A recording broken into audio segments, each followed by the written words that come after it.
이번 시간은 그 어렵고 어려운 4대 보험 업무, 상용직이냐, 단기간이냐, 초단기간이냐, 아니면 일용직이냐, 이럴 때 4대 보험을 가입을 해야 되느냐, 그 부분에 대해서 말씀을 드리겠습니다.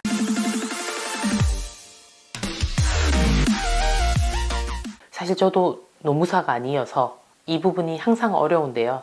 저희가 세무 업무를 하다 보니까 대표님들이 또는 직원분들이 되게 많이 물어보는 부분입니다. 왜냐하면 본인들 급여에 직접적으로 연관이 있기 때문에 더 관심이 많겠죠. 일단 4대 보험에 대해서 간단히 말씀드리면 4대 보험은 국민연금, 건강보험, 고용보험, 산재보험 이렇게 구성되죠. 국민연금은 다 아시다시피 노령이나 사고, 사망 이런 경우에 대비해서 우리가 일정 나이 되면 연금으로 지급받을 수 있는 제도입니다. 그리고 건강보험은 질병 부상에 대해서 우리가 의료 혜택을 받을 수 있는 제도인 거는 다 아실 겁니다. 그리고 고용보험은 구직자 및 실업자에게 생활안정 및 재취업을 지원하는 제도입니다. 산재보험은 업무를 하는 중에 사고가 발생하였을 경우에 사업주를 대신해서 국가가 보상해주는 제도죠.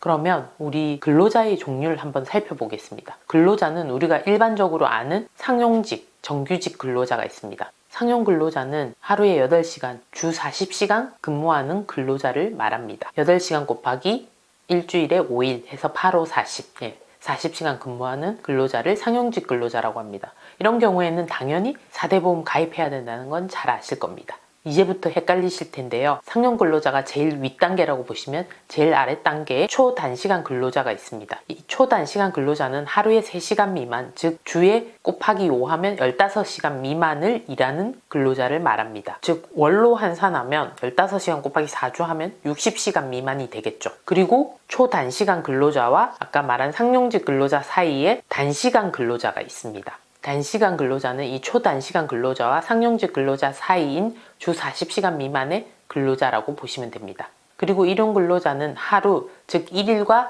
30일 미만 사이에 기간에 정함이 없는 근로자를 말합니다. 그럼 이런 일용직 근로자도 4대 보험에 가입을 해야 될까요? 네, 일용직 근로자의 경우에 고용산재는 채용 즉시 무조건 가입을 해야 됩니다. 그러나 국민건강보험의 경우에는 1개월 이상 하면서니까 엔드 요건이죠. 하면서 8일 이상 또는 한 달에 60시간 이상 근무하는 경우에는 국민건강보험에 가입을 해야 합니다. 고용산재는 즉시 가입을 하셔야 되고요. 국민건강의 경우에는 한 사업장에서 1개월 이상 근무하면서 엔드 월에 8일 이상 또는 월 60시간 이상 근무를 하면 국민건강보험에 가입을 해야 합니다. 그리고 제일 밑단계인 초단시간 근로자, 즉 하루 3시간 미만, 주 15시간 미만, 한 달로 따지면 60시간 미만이죠. 이런 초단기 근로자의 경우에는 국민건강의 경우에는 가입 제외입니다. 산재보험은 바로 즉시 가입하셔야 됩니다. 고용보험의 경우에는 3개월 이상 근무 시 가입을 해야 합니다. 그러면 우리 알바생이 한 달에 60시간 이상 근무를 했어요.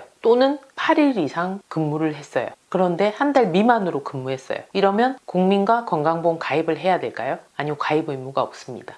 아까도 말씀드렸지만 대전제 엔드 요건이 1개월 이상 근무하면서 한 달에 8일 이상 또는 60시간 이상 근로하는 자의 경우에 국민건강보험을 내게 됩니다. 그리고 이전에는 세무사 사무실에서 일용직에 대해서는 그냥 일용직으로 세무상 신고만 하고 또는 고용산재 정도만 내고 국민건강보험을 내지 않고 신고하는 경우가 많았습니다. 왜냐면 지금 말씀드린 이 규정이 바뀐 게 그렇게 오래되지 않고요. 그러나 요즘은 공단에서 많은 추징이 들어오고 있죠. 그래서 이 규정을 좀 잘 숙지하셔서 일용직 근무자의 경우에도 요건에 따라서 국민보험, 건강보험을 가입을 시켜야 되는 경우가 있으니 꼭 기억을 하셔야 됩니다. 이전에는 지금도 이 기준에 넘지 않게 일용직으로만 이렇게 고용산재만 내고 신고하는 경우가 덜어 있는데요. 초단기 근무자의 경우에는 일부 서류만 갖춰서 내신다면 산재보험만 내고 또는 3개월 이상 고용보험까지 내시고도 일자리 안정자금 지원 같은 것을